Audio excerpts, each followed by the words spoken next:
क्या हो अगर मैं तुमसे कहूँ कि प्रोटीन के बारे में तुमने जो भी सुना है वो गलत है। Hey everyone, welcome to my channel. This is your host and दोस्त डॉक्टर टॉक्सी। आज हम बात करने वाले हैं एक ऐसे टॉपिक के बारे में जो शायद हर वेजिटेरियन के दिमाग में घूमता है। हाँ, I am talking about proteins. हाँ भाई, वही प्रोटीन है जिसके बारे में हर कोई बोलता है कि अरे भाई तू तो वेजिटेरियन है, तू प्रोटीन कहाँ से लेगा, या फिर भाई तू तो जिम जाता है, प्रोटीन पाउडर तो लेना बनता है। सच क्या है?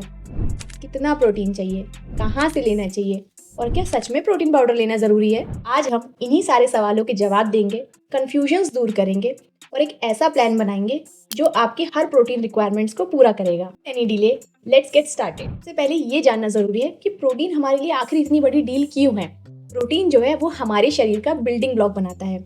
Hair, skin, muscles, immune system, ये सब हमारे प्रोटीन से बनते हैं। मतलब ये है कि हम बस प्रोटीन्स का ढेर लगा के सिर्फ प्रोटीन्स ही खाते रहें? नहीं भाई, रुको ज़रा, सब्र करो। सबसे पहले तो ये जानना ज़रूरी है कि हमें कितना प्रोटीन चाहिए, वो भी अपने लाइफस्टाइल एंड गोल्स के हिसाब से। इसको 4 कैटेगरीज में डिवाइड किया है, हर एक के लिए अलग एडवाइस। रेडी हैं आप लोग? तो चलिए शुरू करते हैं पहली कैटेगरी से। बात करेंगे फर्स्ट कैटेगरी के बारे में।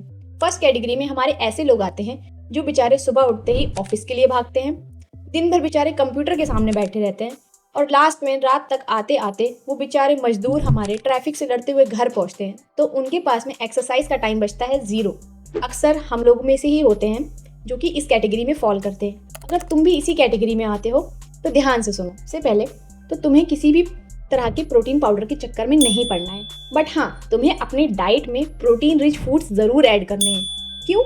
प्रोटीन जो है वो हमारे शरीर में धीरे धीरे डाइजेस्ट होता है। जब वो धीरे धीरे डाइजेस्ट होता है, पेट लंबी देर तक भरा रहता है। अब जब पेट लंबी देर तक आपका भरा रहेगा तो जो बीच बीच में आपको चिप्स एंड बिस्किट्स की क्रेविंग होती है ना, उससे बचा जा सकता है। करना कैसे है? सिंपल। ब्रेकफास्ट में अगर आप पराठा खाते हैं तो पराठे की जगह पे कभी कभी बेसन का चीला ट्राई करिए एंड साथ में 1 बाउल दही भी लीजिए। लंच में रोटी या चावल के साथ कभी दाल, कभी राजमा, कभी काले चने, कभी लोबिया, मिक्स एंड मैच करो। बीच में अगर भूख लगे तो 1 मुट्ठी मूंगफली या भुने चने खा लो और रात में डिनर में हल्का ही खाना रखो, जैसे सब्जी, रोटी, दाल, चावल। बट हाँ, सोने से पहले 1 गिलास दूध। बस इतना करने से ही आपको दिन में 40 से 50 ग्राम प्रोटीन आराम से मिल जाएगा एंड ट्रस्ट मी, इतना काफ़ी है। अरे 40 से 50 ग्राम, ये तो बहुत कम हुआ। लोग तो कहते हैं कि 0.8 ग्राम पर केजी बॉडी वेट होना चाहिए, यानी कि 60 केजी पर्सन के लिए 48 ग्राम होना चाहिए। अरे तो बात तो वही हुई ना। पर हाँ, अगर तुम एक जगह बैठे हो, कोई वर्कआउट नहीं कर रहे हो, तुम्हारी सीडेंट्री लाइफ है, तो उसके लिए इतना प्रोटीन बहुत होता है। क्योंकि प्रोटीन का काम होता है जो हमारे शरीर में डेली वियर एंड टीयर होता है उसको रिपेयर करना।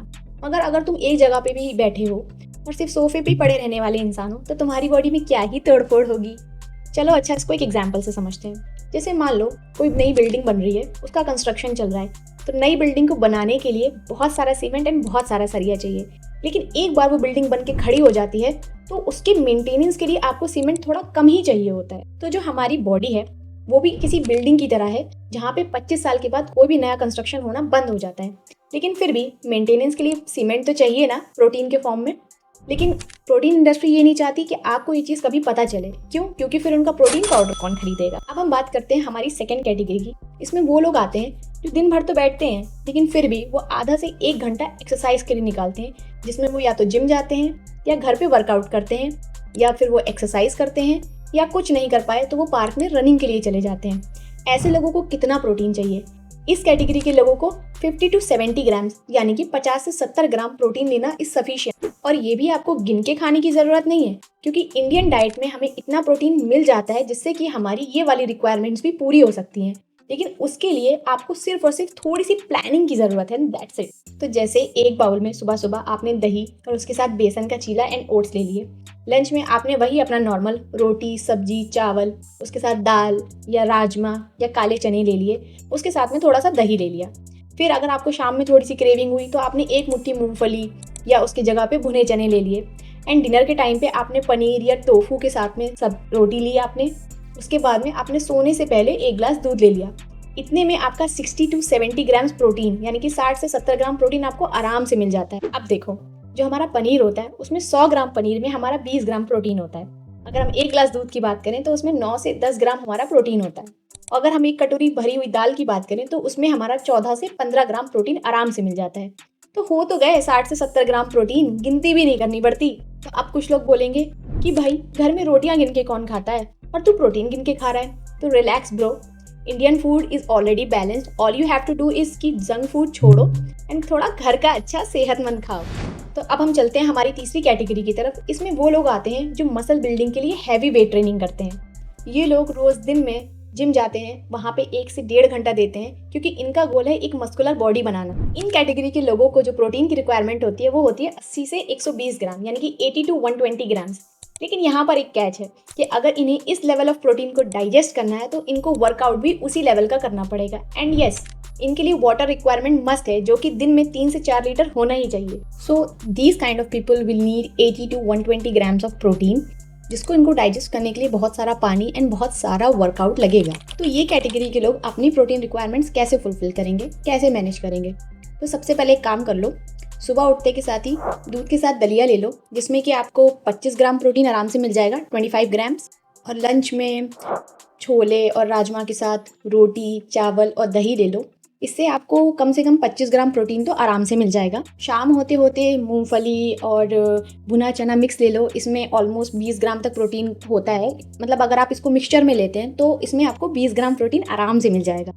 तो पोस्ट वर्कआउट आप क्या कर सकते हो? पोस्ट वर्कआउट आप एक काम करो, आप चना सत्तू का शेक ले लो, जिसमें आपको 10 ग्राम प्रोटीन मिल ही जाएगा। फिर बात करते हैं हम डिनर टाइम की। डिनर में आप क्या कर सकते हो? डिनर में आप 100 ग्राम पनीर ले लो। उस 100 ग्राम पनीर को अगर आप रोटी के साथ खाते हो तो आपका प्रोटीन कंटेंट बनता है 25 ग्राम ऑलमोस्ट, ठीक है। फिर सोने से पहले आप 1 ग्लास दूध पी लो। 1 ग्लास दूध में कितना प्रोटीन मिल जाएगा? 10 ग्राम। तो अगर हम इन सबको टोटल करते हैं तो हमारा ऑलमोस्ट 115 ग्राम प्रोटीन आएगा। और आप देखोगे कि ये सारा प्रोटीन कंटेंट जो हमें कंज्यूम किया है पूरा दिन में, वो भी मसल बिल्डिंग वाले लोगों की कैटेगरी में, तो ये सब हमें नेचुरल फूड से मिला है। हमने इसमें किसी भी तरह का कोई सप्लीमेंट या ऑल्टरनेटिव ऐड नहीं किया है, ये ऑल सब कुछ नेचुरल है। लेकिन एक बात यहाँ याद रखने वाली है कि किसी भी चीज़ का एक्सेस अच्छा नहीं होता है। तो वही चीज़ प्रोटीन के केस में है कि अगर आप ज़्यादा प्रोटीन लेते हो तो ये आपकी बॉडी को नुकसान पहुंचा सकता है। जैसे कि आपका यूरिक एसिड बढ़ जाएगा एक्सेस प्रोटीन से। अगर आपका यूरिक एसिड बढ़ गया एक्सेस प्रोटीन की वजह से तो ये आपकी किडनी पे लोड डाल सकता है। तो जो मसल बिल्डिंग वाले लोग हैं वो अपने गोल के हिसाब से इस चीज़ को कैलकुलेट कर लें।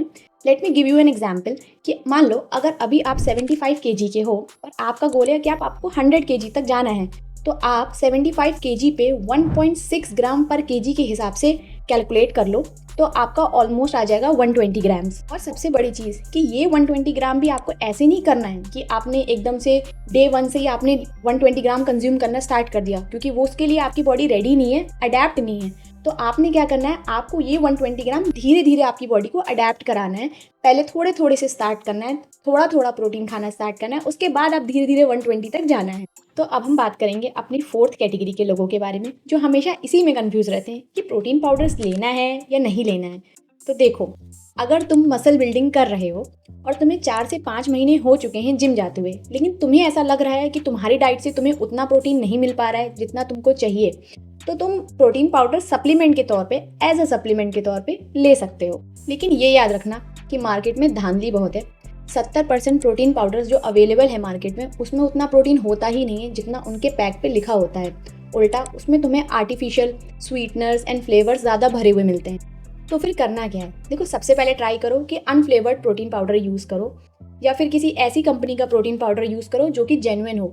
इन माई ओपिनियन तुम द होल ट्रूथ का प्रोटीन पाउडर यूज़ ले सकते हो, जिसमें खजूर की sweetness and real cocoa flavour है। बट अगर तुम वीगन हो तो तुम कॉस्मिक्स का प्लांट बेस्ड प्रोटीन ट्राई कर सकते हो। बट एक सेकेंड, मैंने इन दोनों ही ब्रांड से कोई पैसा नहीं लिया है, बस ये मेरा ऑनेस्ट रिकमेंडेशन है आप लोगों के लिए। बाकी अगर आपको कोई और कंपनी अच्छी लगती है या कोई और ब्रांड सूट करता है तो आप उसको भी यूज़ ले सकते हो। बट हाँ, आप समझदार हो तो इंग्रेडिएंट्स चेक कर लेना। But one thing always keep in your mind कि जो ये सप्लीमेंट है वो सिर्फ सप्लीमेंट है, ये हमारा नेचुरल फूड सोर्स का सब्स्टिट्यूट नहीं है। क्योंकि प्रोटीन पाउडर से सिर्फ तुम्हें प्रोटीन मिलेगा, वो भी पता नहीं सही है भी कि नहीं भी है, जितना लिखा है उतना मिल भी रहा है कि नहीं। लेकिन जब तुम दूध, दही, पनीर ये सारे सोर्सेज से प्रोटीन लेते हो तो तुम्हें इनके साथ प्रोटीन्स के अलावा फाइबर्स, माइक्रोन्यूट्रिएंट्स और भी बहुत सारी चीज़ें हैं जो कि मिल जाती हैं, जो कि अगर तुम देखोगे तो प्रोटीन के सप्लीमेंट में ये चीज़ अवेलेबल नहीं होती। तो चलो अब मैं पहले कुछ डाउट्स क्लियर कर लेती हूँ। तो सबसे पहले कि क्या कम प्रोटीन खाने से हमें नुकसान होता है? कम प्रोटीन खाने से हमें उतना नुकसान नहीं होता जितना हमें ज़्यादा प्रोटीन खाने से होता है। दूसरा डाउट आई गेस मैंने आप लोग का क्लियर कर दिया होगा कि प्रोटीन पाउडर लेना ज़रूरी है। तो मैं फिर से कहती हूँ कि अगर आपकी डाइट से आपका प्रोटीन रिक्वायरमेंट फुलफिल हो रहा है तो आपको प्रोटीन पाउडर लेने की बिल्कुल ज़रूरत नहीं है। फिर तीसरा क्वेश्चन, फिर हम वहीं आ जाते हैं कि वेजिटेरियन लोग प्रोटीन कहाँ से लेंगे। तो भाई दूध, पनीर, सीड्स, नट्स, ये सब लाजवाब रिसोर्सेज हैं प्रोटीन के लिए फॉर वेजिटेरियन पीपल। तो चलो मैं एक स्टडी के बारे में आपको बताती हूँ। चाइना में इस चीज़ पे एक रिसर्च चली जो कि 22 साल तक चली और उसका कंक्लूजन कुछ इस तरह था कि अगर आप अपनी डेली कैलोरी इंटेक में 5 से 6% प्रोटीन्स लेते हो तो वो आपके लिए सफिशिएंट होता है। Let me give you an example. मान लो आपका डेली कैलोरी इंटेक 2200 है, तो उसमें अगर आपने 27 से 28 ग्राम प्रोटीन लिया, यानी कि 27 से 28 ग्राम आप प्रोटीन इंटेक करते हो, तो ये एकदम सफिशिएंट है आपके लिए। मगर इसमें एक कैच है, ये उन लोगों के लिए सफिशिएंट है जो सिर्फ सीडेंट्री लाइफ जीते हैं, यानी कि जो लोग बैठ के काम करते हैं लगातार, या जो लोग फिजिकल एक्सरसाइज में नहीं इन्वॉल्व होते हैं। और जैसा कि मैंने पहले बताया कि अगर आप एक्सरसाइज करते हो तो आपको उस हिसाब से प्रोटीन इंटेक बढ़ाना होता है। तो इसीलिए टेंशन मत लो, नेचुरल खाओ और सिर्फ अपनी बॉडी की सुनो। प्रोटीन पाउडर को एज अ बैकअप रख लो, लेकिन ट्राई करो कि नेचुरल फूड ही कंज्यूम करो, क्योंकि जो हमारी हेल्थ है ना, वो एक मैराथन है, कोई स्प्रिंट नहीं। इसलिए धीरे और सही चलो। तो अगर ये वीडियो आपको पसंद आया हो तो लाइक करें, दोस्तों के साथ शेयर करें, चैनल को सब्सक्राइब करें और बेल आइकन दबाएं ताकि मेरी हर वीडियो का अपडेट आप तक सही टाइम पे पहुंचे। मिलते हैं नेक्स्ट वीडियो में नए टॉपिक के साथ। तब तक अच्छा खाएं, हेल्दी खाएं एंड खुश रहें। बाय।